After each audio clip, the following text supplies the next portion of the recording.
बिस्मिल्लाहिर्रहमानिर्रहीम। अस्सलाम वालेकुम। क्लास 6 की साइंस में चैप्टर नंबर 11 है इन्वेस्टिगेशन साउंड।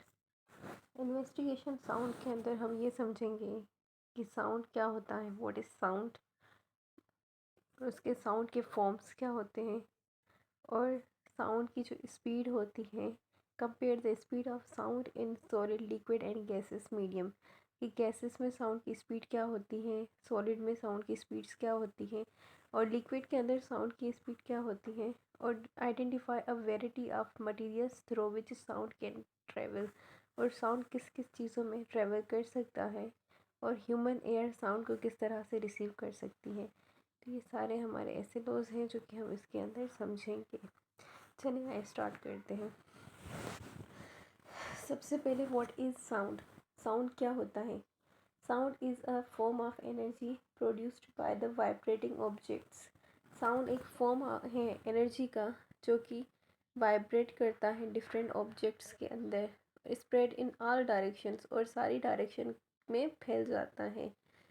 और उसके बाद यहाँ पर हमें दिया गया है कि the vibrating objects cause the medium, और जो वाइब्रेट करता है वो मीडियम पे डिपेंड करता है कि हमारे पास कौन सा मीडियम है।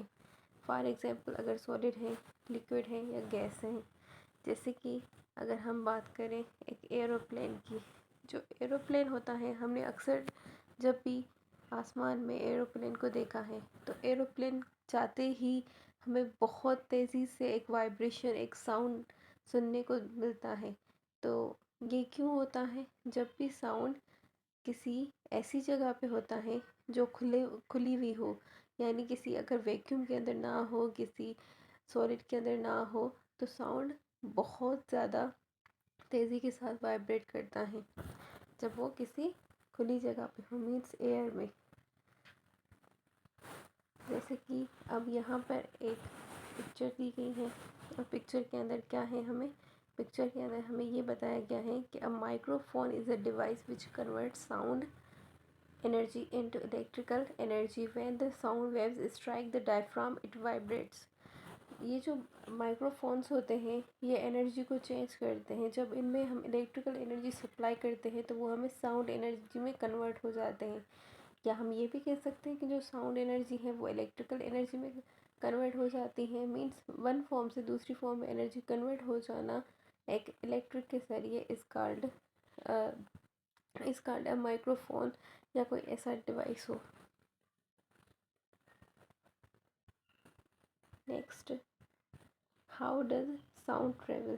साउंड किस तरह से ट्रेवल होता है, साउंड हमारे कान तक किस तरह से पहुंचता है। तो साउंड हमारे कान तक तब पहुंचता है जैसे कि फॉर एग्जांपल एक लाउड स्पीकर में अगर कोई भी चीज़ बताई जा रही होती है तो उसके दो फॉर्म्स होते हैं हमारे कान तक पहुंचने के। उसके दो फॉर्म्स होते हैं, एक होता है कंप्रेशन और दूसरा होता है रेयरफिक्शन। कौन सा? एक होता है कंप्रेशन और दूसरा होता है रेयरफिक्शन। कंप्रेशंस बेसिकली साउंड स्पीकर से निकलने वाले वो एयर पार्टिकल्स होते हैं जो क्राउडेड होते हैं, मीन्स वो आपस में मिले हुए होते हैं।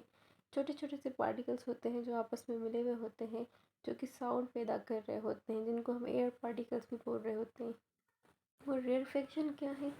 रेयरफिक्शन वो पार्टिकल्स होते हैं जो कि लाउड स्पीकर से निकल रहे होते हैं पर वो एक दूसरे से मुख्तलिफ होते हैं, वो एक दूसरे से दूर होते हैं, एक दूसरे से जुदा होते हैं। होते दोनों ही एयर पार्टिकल्स हैं लेकिन वो दो की शक्ल में आ रहे होते हैं। कंप्रेशंस वो पार्टिकल्स होते हैं जो मिले हुए हों और रेयरफिक्शन वो पार्टिकल्स होंगे जो एक दूसरे से काफ़ी दूर दूर हों। तो ये दोनों पार्टिकल्स जब हमारे एयर के पास पहुंचते हैं तो कोई भी चीज़ हमें सुनाई दे रही होती है। तो यहाँ पर भी इसके अंदर लिखा गया है जब वो इनवर्ड और आउटवर्ड होते हैं तो वो बहुत तेज़ी के साथ पहुंच जाते हैं, जो एयर पार्टिकल्स होते हैं। ठीक है, अब उसके बाद हमें ये कहा गया है compare the speed of sound in solid, liquid and gases. Sound की स्पीड को आप कंपेयर करें कि सॉलिड में स्पीड क्या होती है साउंड की, लिक्विड में क्या होती है और गैसेस में क्या होती है। तो इसका मैं सिंपल फॉर्म में आपको बता देती हूँ कि जो हमारे पास जितने भी सॉलिड मटेरियल्स होते हैं, हमेशा सॉलिड में साउंड की स्पीड बहुत ही कम होगी कंपेयर देन लिक्विड्स। लिक्विड्स में सॉलिड से ज़्यादा होगी।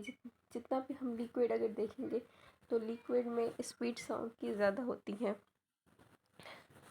लेकिन अगर हम साउंड की स्पीड चेक करें किसी भी ऑब्जेक्ट के अलावा एयर में, तो एयर में साउंड की स्पीड इन सब चीज़ों से ज़्यादा फास्ट होगी जितनी एक सॉलिड में हो सकती है, जितनी एक लिक्विड में हो सकती है। तो एयर में यानी गैसेस में साउंड बहुत तेज़ी से स्पीड के साथ हमें सुनाई दे रहा होता है। सबसे पहले साउंड को किसने डिस्कवर किया था? सबसे पहले साउंड को डिस्कवर किया था मेरिन मर्सिन ने। Marin Mersenne was the first to measure the speed of sound in air 1640। 1640 में मेरिन मर्सिन ने ये डिस्कवर किया था कि साउंड की स्पीड क्या होती है और साउंड की स्पीड एयर में सबसे फास्ट होती है, तो ये उन्होंने ही हमें बताया था। और दूसरा, Robert Boyle discover that sound waves must travel in the medium. तो रॉबर्ट जो बॉयले थे उन्होंने ये डिस्कवर किया कि जो साउंड वेव्स होते हैं वो किसी मीडियम के अंदर ट्रेवल कर सकते हैं।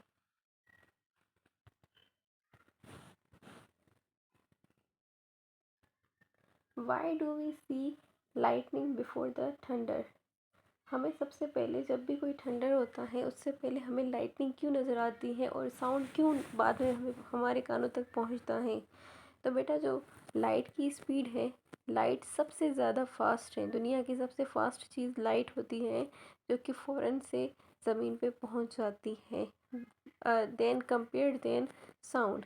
साउंड को पहुंचने में फिर भी कुछ टाइम ज़्यादा लग जाएगा, लेकिन जो लाइट है वो हमारे कानों तक पहले पहुंच जाती है, फिर वो साउंड में बाद में आने लगता है।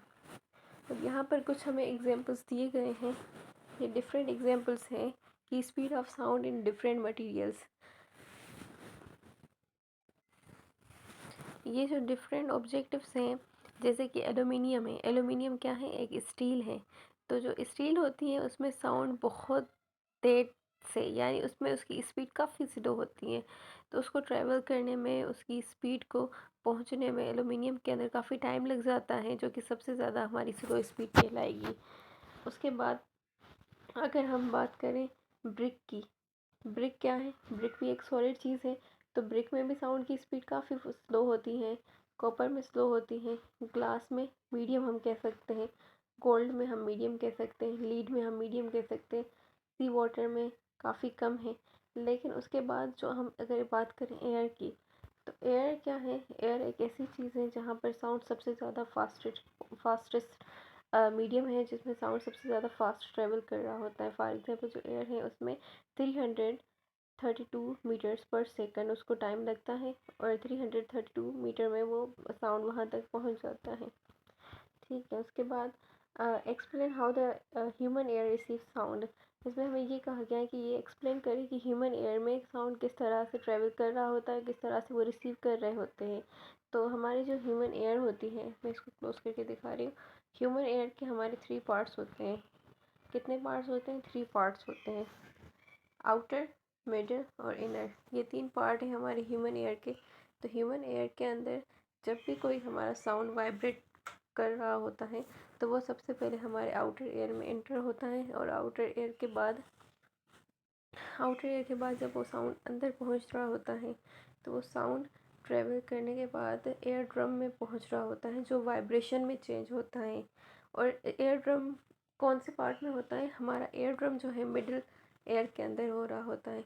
तो मिडिल एयर के अंदर जैसे वो साउंड पहुंच जाता है तो वहाँ पर 3 स्मॉल बोन्स भी प्रेजेंट होते हैं। 3 स्मॉल बोन्स साउंड को फर्दर आगे कन्वर्ट कर रहे होते हैं। तो जब 3 स्मॉल बोन्स से साउंड आगे कन्वर्ट हो जाता है तो वो किस चीज़ में जाके पहुंचेगा? वो हमारा जाके मिडिल एयर से जाके फिर हमारा जो तीसरा पार्ट होता है इनर एयर, वहाँ पर जाके पहुँचेगा। तो इनर एयर में हमारा क्या मौजूद होता है? कोचलिया मौजूद होता है, जो कि एक फ्लूइड होता है, फ्लूइड लिक्विड होता है। वो कोचलिया क्या करेगा? वो कोचलिया सीधा उसको ट्रांसफ़र करता है हमारे ब्रेन की तरफ साउंड को थ्रू नर्व्स। तो वो एक ब्रेन की तरफ सिस्टम जो जा रहा है वो कोचलिया से ज़रिए जा रहा होता है। आई होप कि आपको आज का टॉपिक समझ आ गया होगा। Thank you for watching the video.